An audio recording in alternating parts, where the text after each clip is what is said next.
Hello everybody, good evening and welcome to the United Stand. This is your Manchester United versus Tottenham preview and a hell of a lot more. Lots to get into. We'll do a bit of a Man United combined 11 with Tottenham as well. I think that's always interesting. We've got comments from Luke Shaw. We've got comments from Antonio Conte. We'll talk about whether Erik ten Hag should be making some changes. And we'll also be delving very interestingly into this, what I think is ridiculous notion that a striker is going to solve all our problems. And statistically, sometimes you've just got to prove it, that it's not the issue. The problem with Manchester United is creativity, and we'll prove that tonight as well. You might have seen my tweet earlier about crosses into the box. It's appalling, and it gets worse than that. Our creativity is an embarrassment, and that is why we are not scoring goals, and that is why the number 9 shirt is a graveyard shift at Manchester United. We're going to be previewing this game as well. I'll go through what I think my starting 11 is going to be. You can give your thoughts on that as well. We'll also summarise some of the things that Fabrizio Romano said on the show at lunchtime as well, and get your thoughts on that. Donny van der Beek maybe not staying for the full season.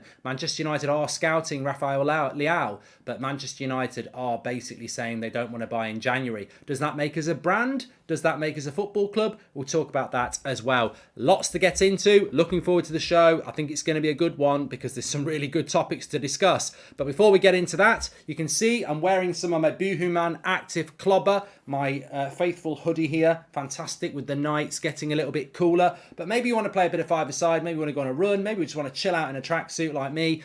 Make sure you check out Boohoo Man Active. There's no better time to get yourself some brand new active wear. You get 40% off as well. But because Boohoo Man are sponsoring the show, it means it's time for some Manchester United trivia. Again this week, we are seeking if you guys can guess which United player Boohoo Man are actively talking about from the below clues. So, I was born on the 17th of November 1990 in Madrid, Spain.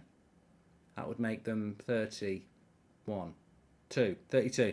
I made my Man United debut on the 7th of August 2011 against Manchester City. I know who it is. I've currently played 500 games for Manchester United. During my Manchester United career to date, I've won 1 Premier League, 1 FA Cup and 1 Europa League, so 3 major trophies.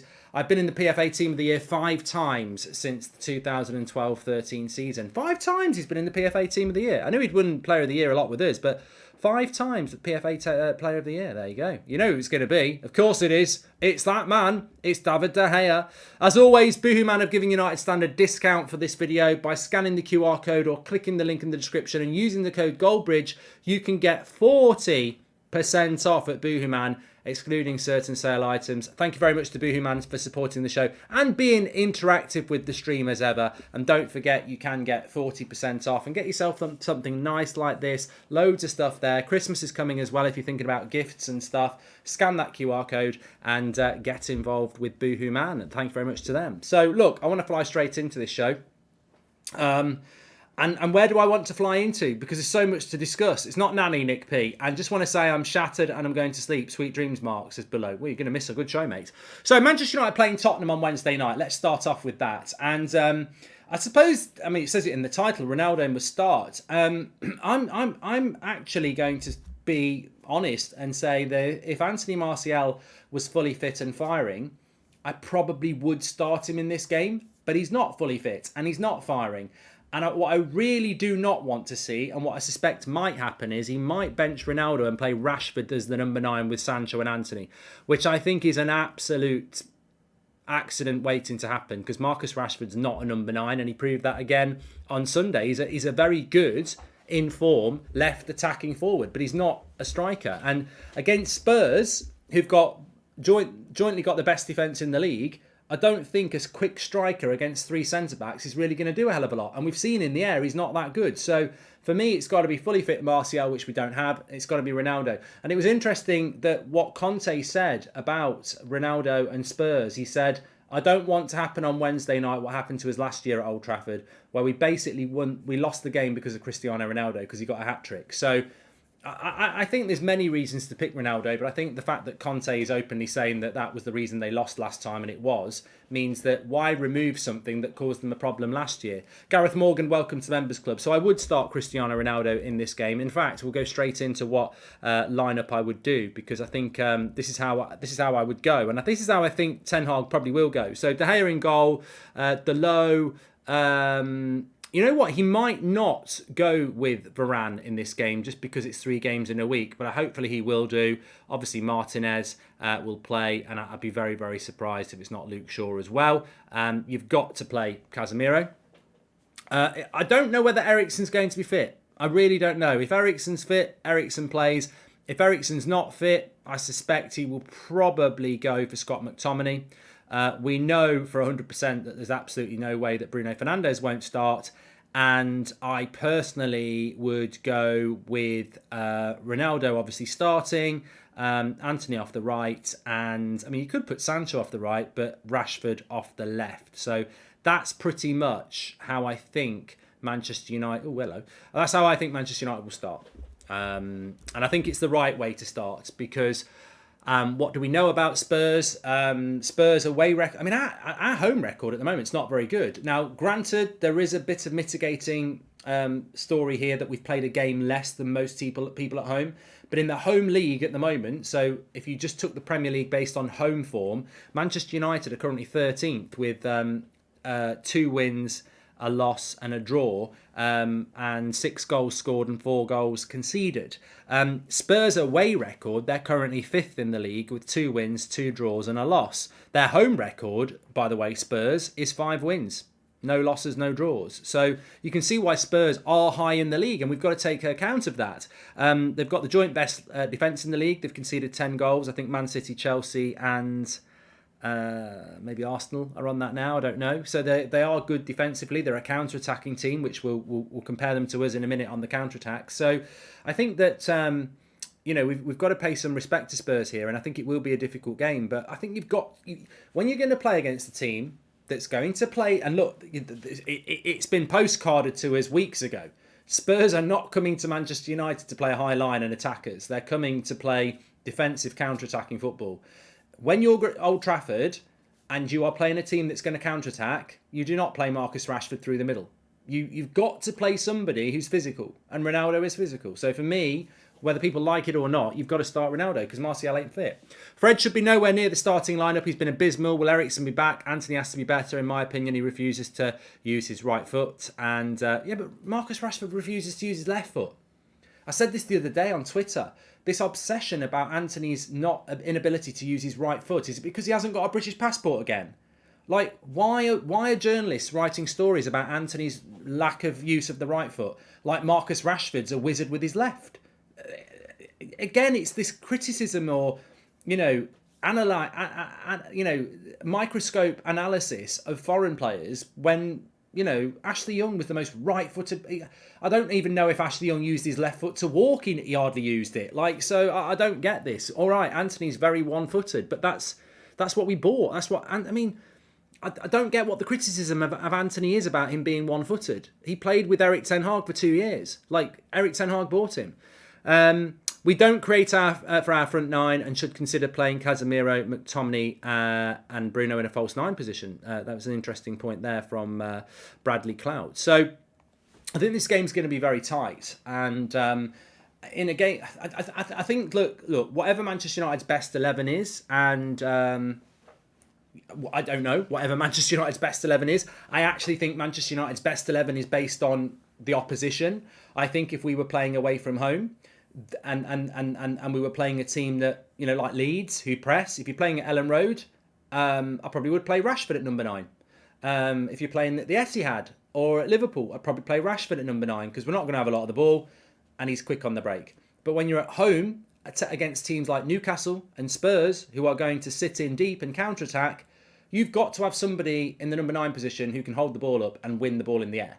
You've got to have that because you've got to put crosses into the box, which is something we don't do, which we'll talk about in a minute. So I think Ronaldo's got to play in this game because I just don't think Martial will be ready to play it. And as we saw against Everton, we threw Martial in, he got injured straight away. So I think we've got to be a bit careful with Martial because he might be more useful in the Chelsea game, which is the more difficult game. And I do think we need to compartmentalise now. We're playing Wednesday night against Spurs, we're playing Saturday night against Chelsea. There are 2 very difficult games. Chelsea is the more difficult game. So I think in the Spurs game, you're not going to... I don't think we'll play Ronaldo at Stamford Bridge. So play him at Old Trafford. So you have got to start thinking about these 2 massive games now in the space of 3 days. How do I think the game will go? You know what? I actually think we're going to win. And you know what? People are going to laugh. I think we will win even with that team, even if Eriksen's not fit. Now, if Eriksen's fit, McTominay comes out, Eriksen comes in. Fred can't play in this game. There's nothing that Fred did on Sunday that makes me think that he should stay in the team ahead of McTominay. McTominay should come straight back in. But the reason I think we might win the game is because I think we might scrap it 1-0. I'm going to go Man United to win 1-0. And I'll tell you why. It's at Old Trafford. Maybe we do get the penalty. Maybe we score the chance that we get. I don't think we're going to have loads of chances, but maybe we just take the chance. And one thing I think we're missing about Man United that is positive is that the defence is very good for Manchester United. And we speak about Spurs' defence being good and Chelsea's defence has got better and Arsenal's defence is good. But Martinez and Varane are very good. They only conceded 1 goal against Man City and then Varane got injured. And Man City are a very good side.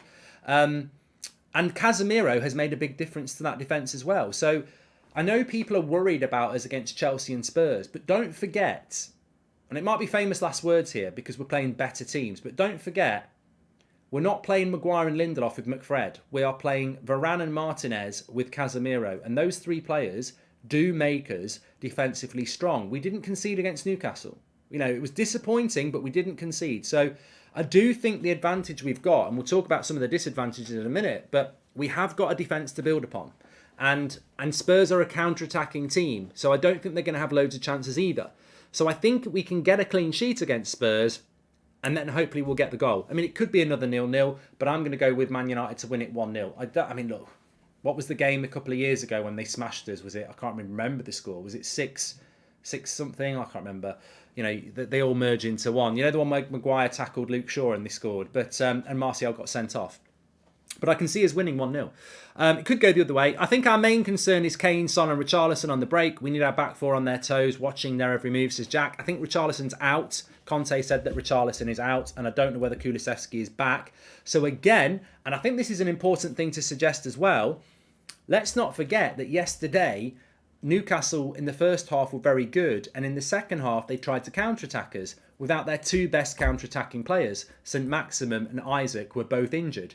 Now, we're playing Spurs again. They might be missing Kulusevski and Richarlison. So again, we're playing at home and we're playing teams without a couple of their good players. We've got to be putting them to the sword. So many games. Bruno better away to Chelsea. I had Casemiro, McTominay and Eriksen and Anthony, Ronaldo and Rashford up front, says Carl. I love Ronaldo, but I was at the game. He was far too static. He offered us nothing. Newcastle was set up well and stopped us passing through the line, says Rory. Hope Ronaldo scores. If he starts, I am looking forward to it, says Ray Carl. Okay, so now you've sort of drawn me in. And I'm going to give you the facts here, right? I'm going to give you the facts.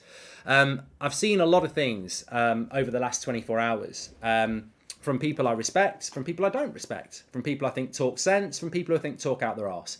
So there is no bias on this. I've seen people who I think know nothing about football, and I've seen people who I think do know stuff about football. And the general thing I've heard is that Manchester United need a striker. Now, I respect it because, as I say, some people I respect have said it. Some people I think don't know anything have said it as well. I completely disagree with it. I completely disagree with it. I firmly disagree with it. I completely think people are getting it wrong. When people say United desperately need a striker, I think people desperately need to do their research. I don't understand, and it wouldn't matter to me whether we still had Cavani, Rashford, Martial, Elanga. It doesn't matter who plays up front yesterday. Nothing changes. You can say Ronaldo was static. You can say Ronaldo played well. It doesn't matter to me because I saw it happen against Ammonia as well. We don't create chances for our number 9. And we didn't create chances for our number 9 yesterday. And it's got nothing to do with being static. And I will tell you why it's got nothing to do with being static now. Manchester United, well, you know, sometimes you've just got to, I see it with my eyes and then I have to dig deep to make sure that I'm right. And I am right. Manchester United do not create enough chances for their striker, whoever that striker is. And I'm going to tell you now, Manchester United, over a year ago, bought one of the best headers of the ball strikers in the world. And we already had another one in Cavani. So a year ago, we had 2 of the best headers of the ball as strikers in the game. Cavani and Ronaldo, a year ago. We've still got Ronaldo. You would think, with strikers of that quality in the air, we might become a team that puts crosses into the box accurately. You would think that, wouldn't you? It's not a massive leap to think We've got two strikers who are really good in the air. Let's put quality crosses into the box.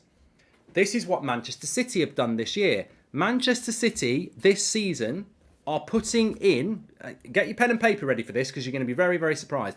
Manchester City this season are putting in 20.8 crosses per 90. 20 crosses per 90 with an accuracy of 37.5%. So they're putting around 20 crosses in per 90 with an accuracy of around 38%. Man City, because they've bought a number 9 who likes crosses into the box. Manchester United have got a number 9 who likes crosses into the box. Guess how many crosses we're putting in per 90 and guess how accurate we are. Man City are putting in 20 crosses per 90 with an accuracy of 38%. Manchester United are putting in 12 crosses per 90 with an accuracy of 28%. Pitiful. Absolutely pitiful. And let's not forget, not every cross is for the head. You've got Rashford, you've got Martial, you might have Elanga in there. You know, whipping a cross in low. 12 crosses per 90.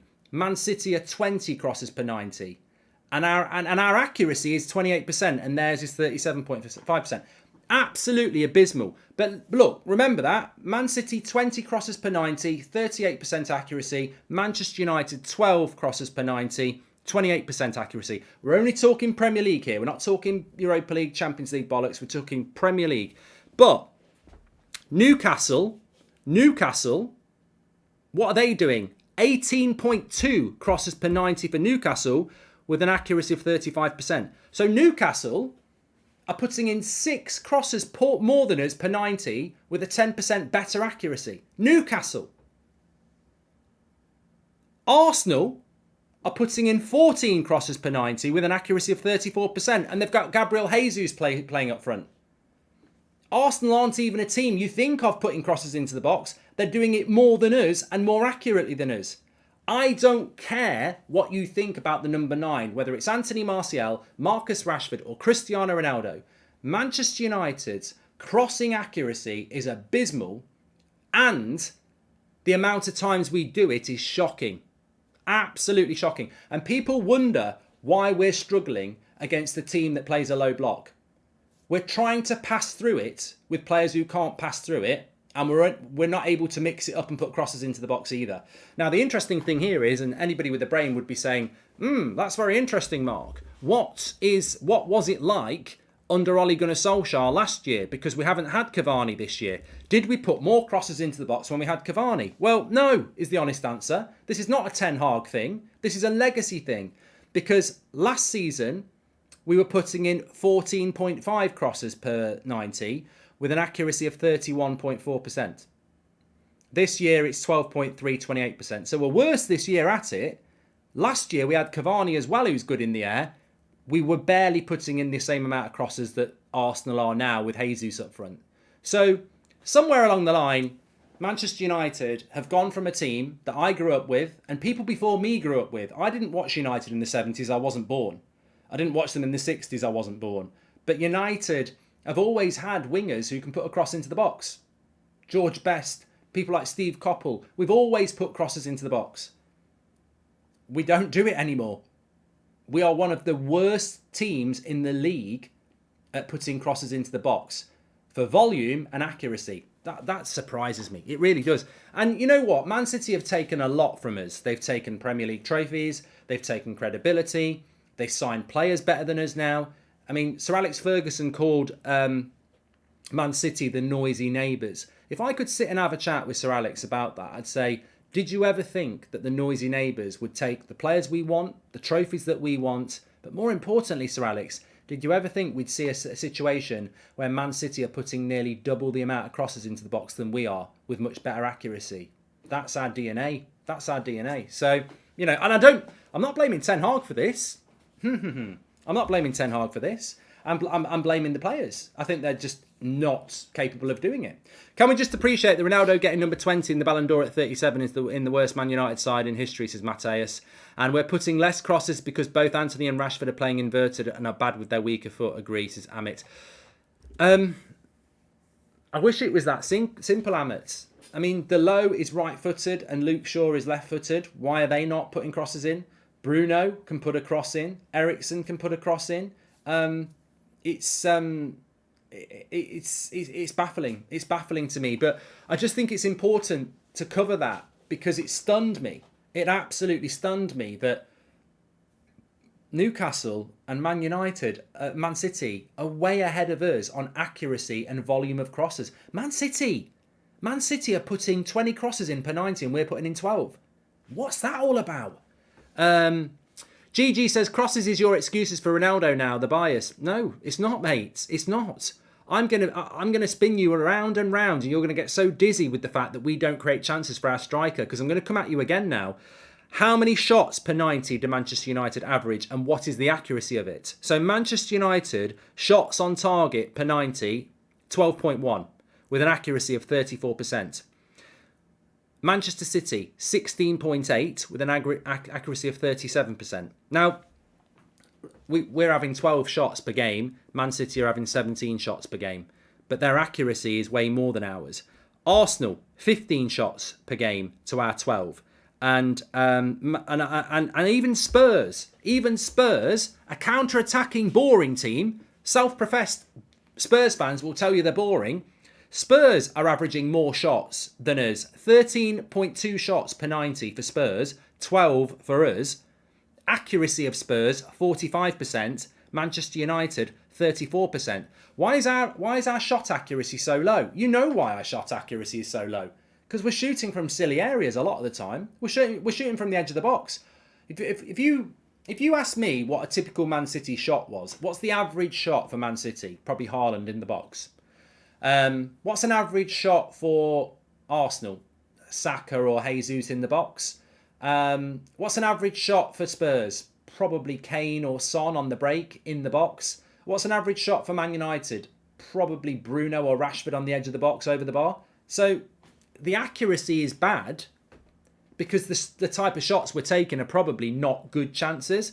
And it's another bit of evidence there. We have a low shot accuracy because we don't create good chances in the box. You're not going to do that if you're not putting many crosses in, and you're not going to do that if you're not creating chances for your number 9. Most of our goals come from counter-attacks, and most of our shots come from situations that really we probably shouldn't be shooting about, in my opinion. And that is then compounded by the final thing I'm going to tell you about. Counter-attacks with shots per 90. So what do we average per 90 counter-attacks with shots? So we average 2.3 shots per 90 from counter-attacks. So 2.3 of our shots per 90 are counter-attacks.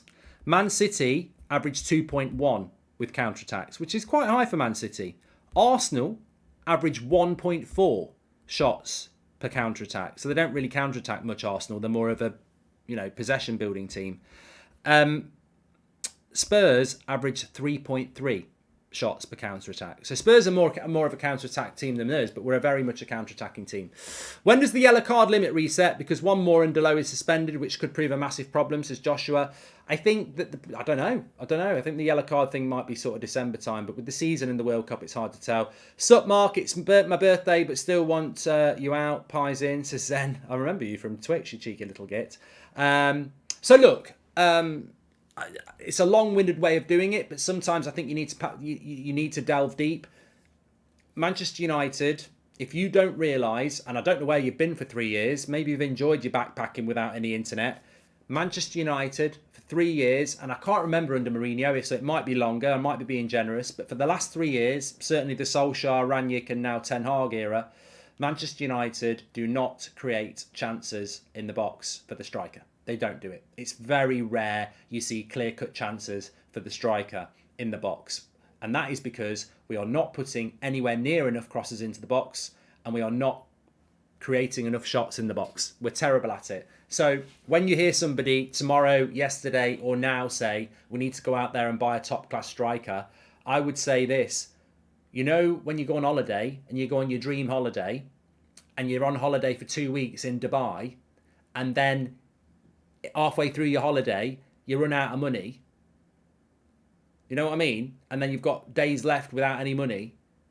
You know what that is? That's that's buying your icing and not baking your cake.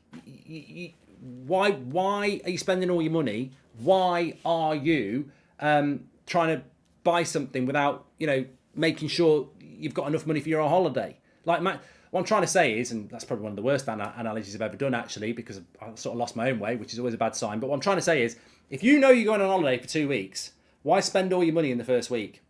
You've got nothing left in the second week. You're just staying at home, washing your pants in the sink, drinking water. You've got nothing left. Why would we go and buy a striker now when we've got loads more that we need to do? The striker is not going to solve Manchester United's problems.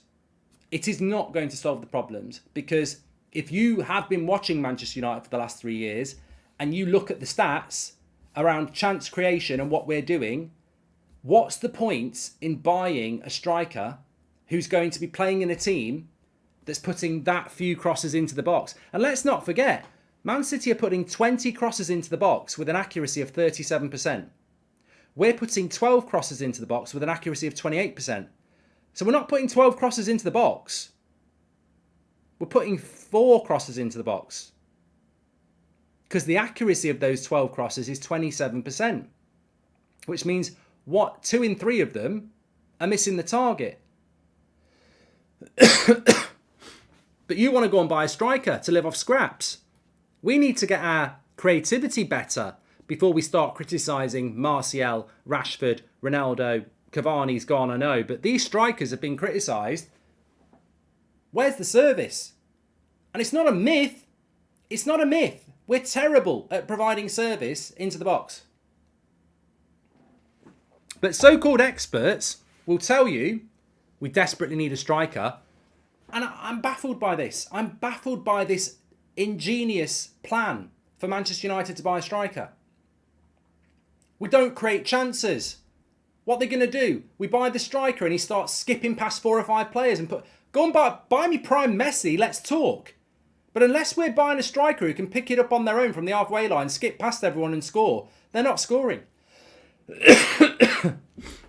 Jack Clancy says, we've got one of the best penalty box strikers in the world, and if we can't hit accurate crosses or create chances, he's useless.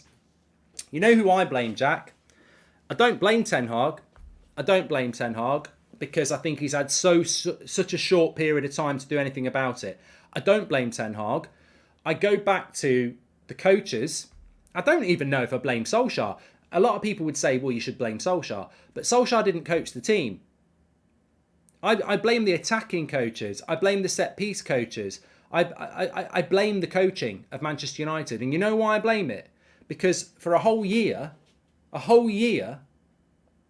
we were spending £1 million a week on Cavani and Ronaldo. Both brilliant in the air. And nobody thought it would be a good idea to teach people to put crosses into the box accurately.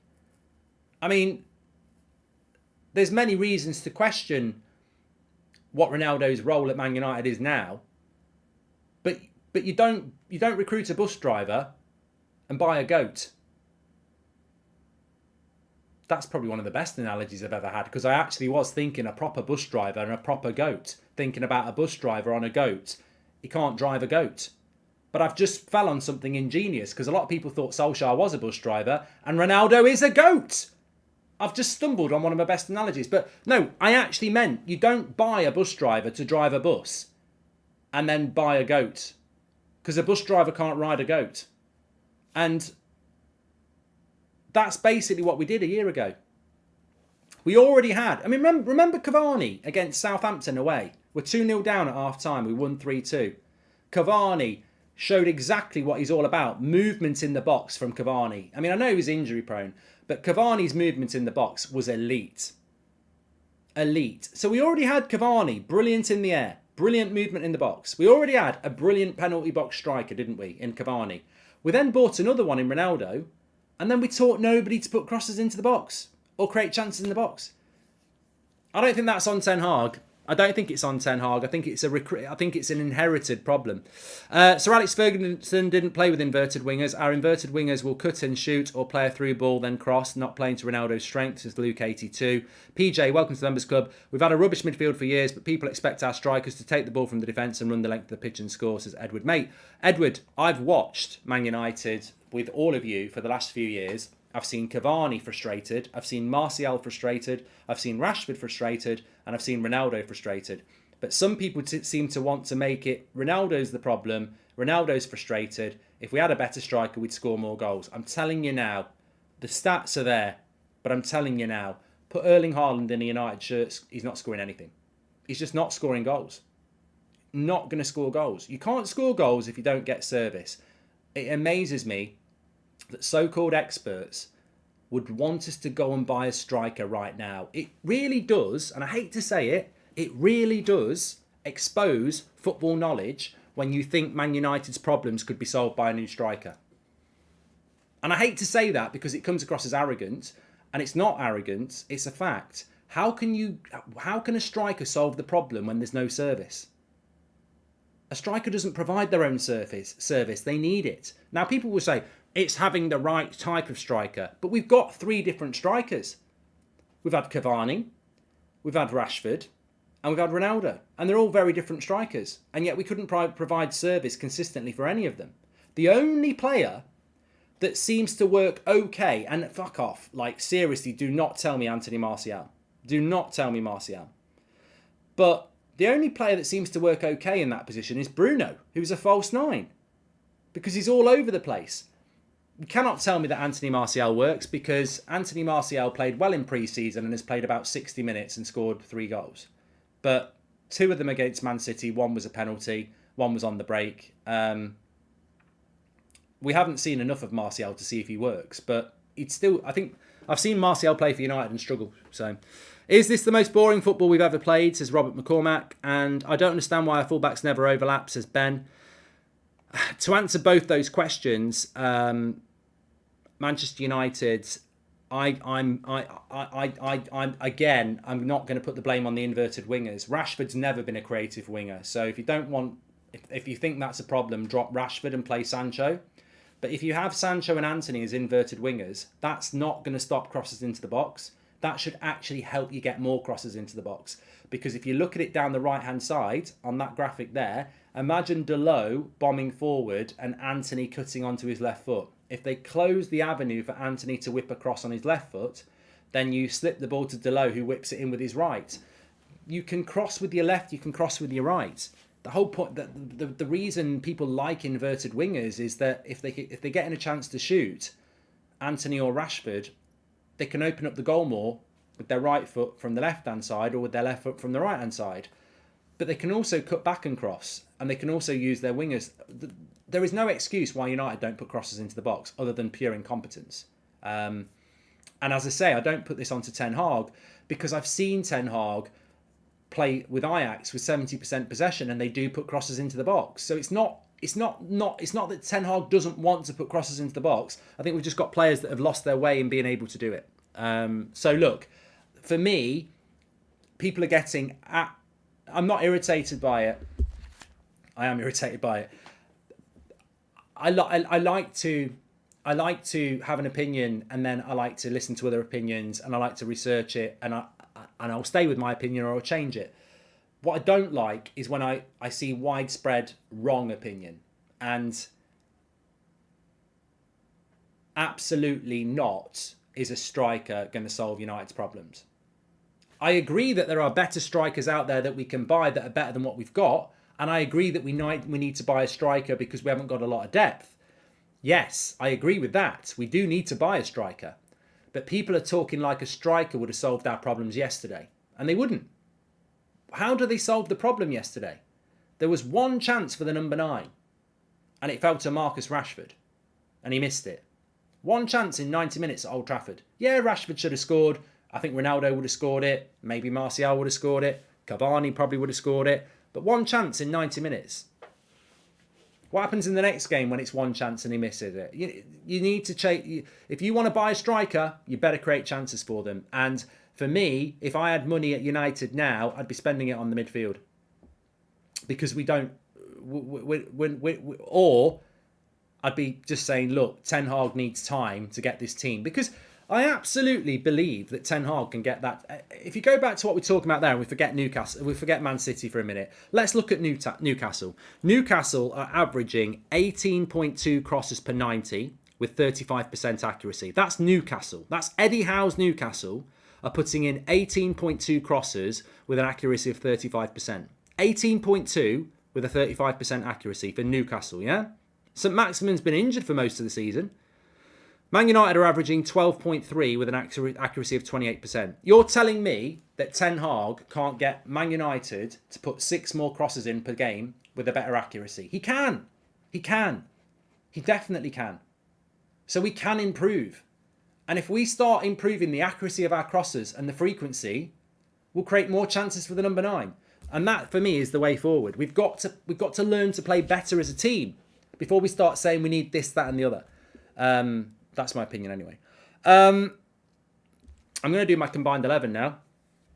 So I'm going to go with a 1-0 win over Spurs. I'm going to go with...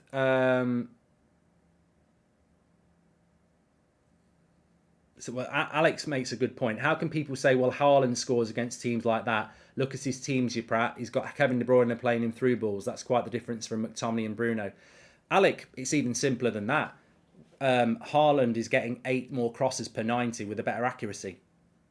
8 more crosses into the box per 90 than what our forwards get with a better accuracy. It's not rocket science that he's scoring more goals. And he's a brilliant striker. This happened during Mourinho's era to Lukaku, barely had any service. You know what, FIFA crazy? I applaud you for that. Because I always say we haven't provided strikers with a chance for 3 years. If we're going to include Mourinho, it's 6 years. We're just very bad at creating chances for strikers. We spend a lot of money on strikers, but we don't do the thing that matters most. In fact, I remember us being linked to Haaland a couple of years ago and Harry Kane. And I said, we should not buy Harry Kane and we should not buy Erling Haaland. And a lot of people in the chat were like, you're an idiot. Of course we should. And I said, what is the point in buying the icing when you haven't baked the cake? Yeah, but Haaland will score goals in any team. How does fucking Haaland score goals in any team? He's not skillful. He's not somebody who runs past 6 or 7 players. Haaland is the finished product. And he's the best in the world at the moment. But he's got to have service. And quite rightly, if you put him in a Man United shirt, he ain't scoring many goals because we just don't create the chances. Hi, Mark. So what are the 2 add-ons we could do on the winter transfer window to improve the squad, said Made of Sounds. Well, we need a right back. And I think we do need... ideally, we need more time. I think Ten Hag can make us better at creating chances, but we need more time. And I don't know how much time. I'll come back to that in a minute. Mark, this team can't even score from set pieces, which is a basic in football. Yet a striker solves all our problems, says Kay. I mean, again, Kay, can I just say that's a great comment as well. How long is it since we scored from a corner or set pieces again? And people want to talk about a striker. Do you know why we're not scoring from set pieces and corners? Because our set pieces and corners are shit. It's the same as the crosses into the box. They're shit. Nobody knows how to put a cross in. It's abysmal. Absolutely abysmal. Our set pieces, our crosses in open play are shite. Absolute shite. It's unbelievable. And for me, I said this morning, Manchester United to me has always been about getting people in the box and putting crosses in the box. There are other aspects to it, but that's what we've always been about, and we're terrible at it. Look at Ronaldo, the goal in the 2008 Champions League final. Wes Brown, a centre-back by trade, at right-back, whipping a cross in for Ronaldo, who leaps like a salmon and heads it in. Like, you don't need to be Trent Alexander-Arnold to put a good cross into the box. It's a percentage game. It's about height, power, and delivery. And we're terrible at it. We're terrible at it. Anyway, practice, says CJ. Yeah, I was always quite good at crossing. But I'm sure some of you are quite good at crossing. It's not like, as I say, it's not the toughest skill in the world. David Beckham was a master at it. Trent Alexander-Arnold is a genius at it. But lots of people can do it. Newcastle are doing it. I'm just going to do a quick combined 11 because people said, could you do a combined 11 for Manchester United versus Spurs? So I'm going to do it very quickly, and then we're going to talk about what Romano said about signings, because the show's been good tonight. So make sure you smash a like on the video and subscribe, bottom right-hand corner. So combined 11 for me between Manchester United and Spurs. De Gea in goal, Dalot at right back. I put De Gea in goal because I think he's better than Lloris. I put Dalot at right back because I think Spurs right backs are crap. Emerson is rubbish. It's a shame he's suspended. Doherty's not that good, and he won't even pick Jed Spence. Centre backs, I know Spurs defence is good with Eric Dyer and Romero and whoever, but I still think Varane and Martinez are better. Left back, I'm going to go Perisic. Malacia and Shaw just haven't done enough for me, so I'd go with Perisic at left back. Apart from that, I'd go with the United back four, but I'm not. I think Shaw's done better, but I still don't think he's doing particularly well, and we've just spoken about it. Like, we're not putting crosses into the box, and then Luke Shaw should do better at that. I think Perisic has had a better season. Midfield three, I would go with, and this is controversial, but I would go with Casemiro, Basuma and Eriksen. Basuma barely gets picked for Spurs, but I think that's Conte's problem. I think Basuma's better than Højbjerg and Bentancur, and I think he's. I think if you played Casemiro, Basuma, and gave Eriksen license to get further forward, that would be a better midfield three. Remember, Spurs don't play with an attacking midfielder, so we've got free roll on that. You've got to go Bruno or Eriksen, but I'd put Eriksen further up the pitch, and I would play Casemiro and Højbjerg or Casemiro and Basuma. So, but I would rather go Basuma. Do you think Donny van de Beek will help solve some of the issues if he ever gets fit, Dib? I'm hoping somebody asks about it in the press conference tomorrow. And then my front three would be Kulusevski, Kane and Son. Yeah, 100%. Son's better than Rashford and Sancho. Kane is in better form than any of our strikers. And Kulusevski's in better form than Anthony, if he's fit. So, yeah, I'd go with the Spurs front three. I'd go with Basuma, Casemiro and Eriksen. And I would go with our back four, apart from Perisic at left back. So I'd put Perisic in, Basuma in, and their front three in. So 5 Spurs players to our 6. Red says you're clueless, but you don't give a... Welcome to the idiots. Welcome to the idiots. We need to buy a striker. You're clueless, Mark. Give me something back. Give me something back. I've just given you my explanation of my combined 11. Give me something back. Don't just say you're clueless. Not only do we have previous managers' players, we also have their coaches. How can Erik Ten Hag implement his philosophy when the coaches don't even understand it, says Luke 82. Well, I only mentioned this name because it's a name I saw at the weekend who sat next to Ronaldo when he came off. Ramsey. The set-piece specialist is still at the club. He is not Erik Ten Hag's coach. I don't understand why Manchester United keep doing this. Why do we keep the coaches? It's bad enough keeping the players that previous managers bought, but why do we keep the coaches that previous managers had? Why are Ole Gunnar Solskjaer's coaches still here under Erik Ten Hag? I don't think this happens at other clubs. I don't think it does. I might be wrong. I'm not 100% on this. But I don't think Pep Guardiola kept Pellegrini's coaches. I don't think Klopp kept Brendan Rodgers' coaches. I don't think Potter has kept Tuchel's coaches. Why do we do it?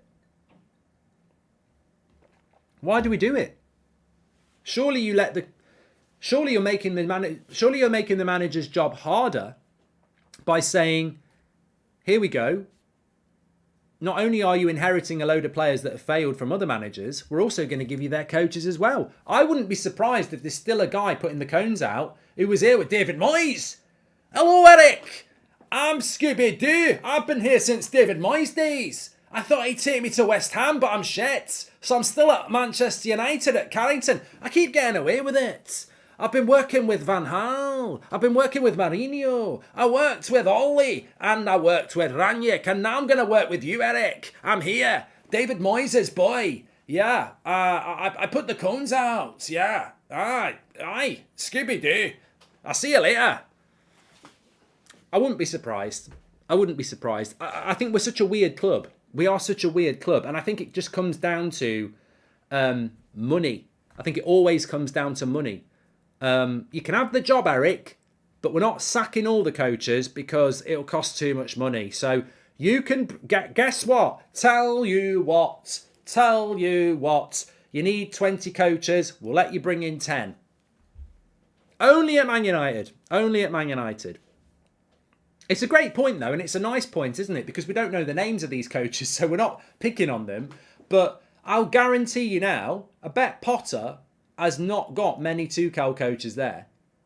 I can't imagine that. You never hear about it. Maybe I'm wrong, but I can't imagine it.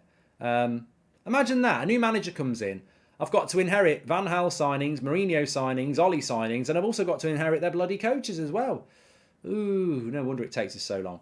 I don't know whether you've seen the video that Beth did with Fabrizio Romano today. Very, very good video, and I'm only going to skim over it, and I won't go through all of it, just the bits I want to. So it's well worth a watch. Beth, fantastic with Romano today. Loads discussed, so make sure you watch it. I'd settle for anyone but Bruno taking crosses and free kicks to Stephen. But effectively, a couple of big things I wanted to talk about from Fabrizio. First of all, he said that he doesn't know whether Donny van der Beek will be here for the full season. A few people mentioned Donny van der Beek. I wish he'd been fit. I think Donny van der Beek, people might not forget, people might not remember what Donny van der Beek's like, but we need a number 10 like Odegaard. We need a or a number 8. I think he plays more 8, but he's the more advanced midfielder anyway. We need someone like Odegaard because Odegaard doesn't hit long passes. Odegaard's careful with the ball. Odegaard's a controller. He's like Eriksen. We need someone like that. Donny van der Beek is like that. Donny van der Beek as a number 10 or an attacking midfielder. Donny van der Beek is not like Bruno. He's not like De Bruyne. He's not looking for 40-yard passes and he's not looking for 40-yard shots. Donny van der Beek is a builder. He's a mover. He makes moves off the ball. He wants the ball. He's a 5-yard passer. It's such a shame Donny van der Beek's not been fit because I think he would have offered something that we actually need against the low block. But God knows when he's going to be back. We've got 3 weeks to the World Cup. He's not back yet. I don't think he's going to be back in the next week. He probably won't be back before the World Cup. When he comes back from the World Cup, when we come back from the World Cup, he's not going to the World Cup. It's the January transfer window and he might just say, I want to go. So Donny van der Beek, like Fabrizio said, might not be a Man United player for much longer. It's a bit of a shame. I'd love James Maddison Mahmood, but we won't have the money to do it. I think he'll go to Newcastle, and I think he'll be a player that makes Newcastle better. So Donny van der Beek's a very interesting one. But the more interesting thing for me was what Fabrizio said about Gakpo. He said if Manchester United want Gakpo, they're going to have to do it in January. But what he's been told is that United want to wait until the summer to do business. Well, 2 + 2 is 4. If Man United want Gakpo, they've got to do the deal in January. If the club are saying we're not doing the business in January, then we're not getting Gakpo. Now, I know we've been linked to Rafael Leao at AC Milan, who's a very good player. And we've been linked to Victor Osimhen at Napoli, who's a very good player. But those types of players are going to cost you around 100 million quid. Gakpo's going to cost you 35. Why would you wait till the summer to spend more than double the money? It doesn't make sense to me. Surely we're going to move for Gakpo in January. This is a player that Ten Hag wanted in the summer. It is a player that wanted to come to Manchester United. Where is the logic? Now, I know logic and Man United don't go hand in hand, but please explain this to me. We don't want to buy players until the summer. The players that we're looking at in the summer are going to cost us £100 million. There's a player 4 months earlier that can help us this season who is more than half the price. Why wait till the summer? But I suppose it wouldn't surprise me if we did wait till the summer and then spent a load of money because there is no logic to a business that's not a football club. And I suppose we're back on that 2-week holiday in Dubai again, aren't we? I can't understand why a football club wouldn't buy a player in January and wait until next summer. I don't see a logical reason. My only understanding of it could be if I'm the CEO, Richard Arnold, and I ask that question, I answer it in this way. Well, we spent a lot of money last summer and we like to do our business in the summer. So we're not going to do anything in January because we spent so much in the summer and we're going to wait till next summer. That's what we want to do. But Richard, the January transfer window is open and clubs are going to buy players in it. Why are you not going to buy players in it? Because we're going to wait till the summer because we spent a lot of money in the previous summer. You're not making any sense, mate. Chelsea are going to buy people in the summer. Liverpool might. Arsenal might. They're all rivals. Why would you bury your head in the sand and let your rivals get ahead of you? because we spent a lot of money last. We spent. Can I just tell you? We spent more money than Liverpool and Chelsea in the summer. But that, yeah, you're idiots. That's not very nice, but it's true. It's true, Richard. Right? Okay. So your excuse for not buying people in January, when everybody knows we need to, everybody knows Man United need to buy players, and we can't afford to ignore opportunities. You should be buying players every transfer window, because the sooner you bring players in, the sooner this journey back happens. You're going to ignore a transfer window because you like to buy people in the summer. It's like because you like to wear shorts in the summer, you won't wear them in December. It's stupid. Stupid. What if it's a hot day in December? What if you're spending a day by the fire?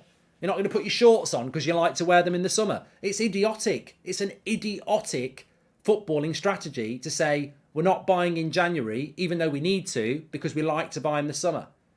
Well, it's not just that.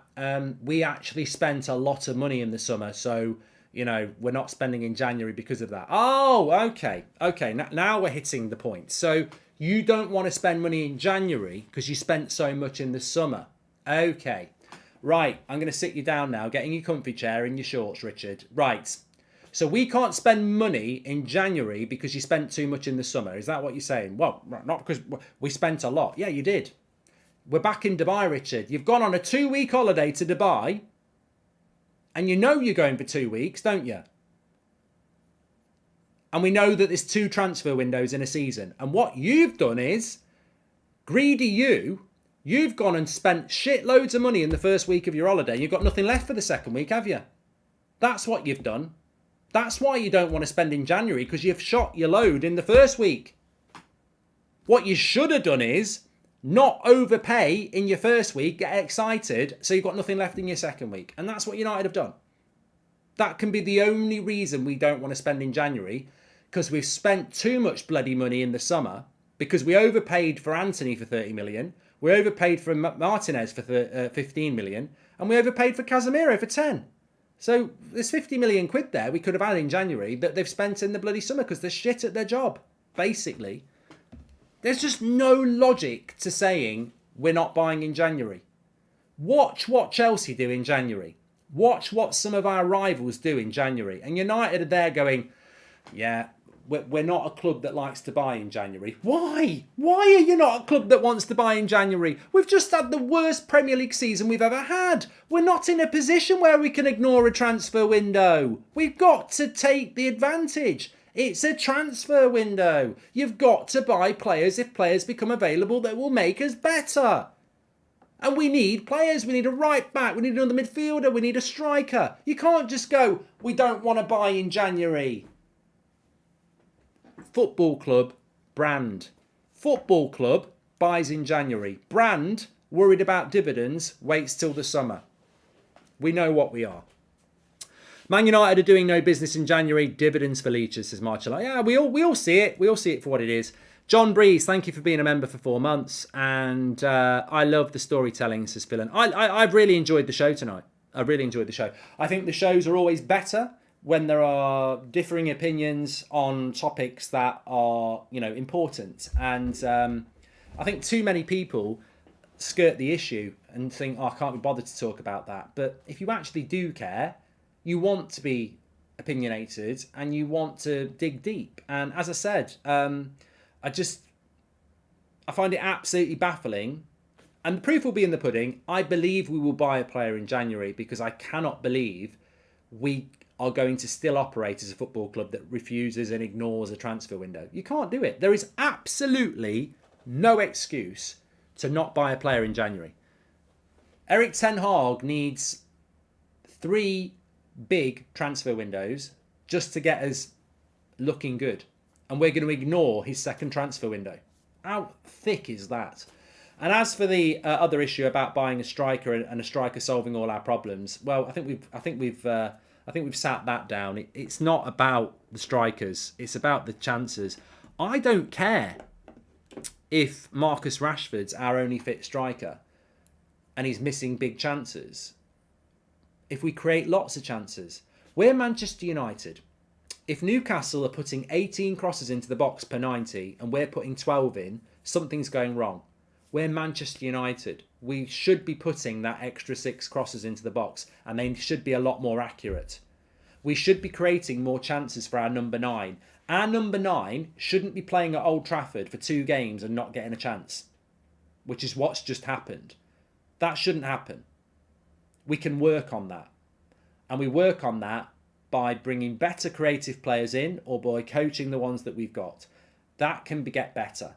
But at the moment, we're abysmal. And I haven't even been through every team in the Premier League, but we are low down on chance creation. We are a counter-attacking team who creates next to nothing. And I think most teams in the Premier League, bar probably 2 or 3, would fancy their chances against United at the moment. In the sense that, yes, United's defence is good. This is going to be a tight game. It could go their way, it could go our way, or it could be a draw. How many games have we had like that this season? Southampton, tight, went our way. Leicester, tight, went our way. Newcastle, tight, draw. Everton, tight, went our way. That's 4.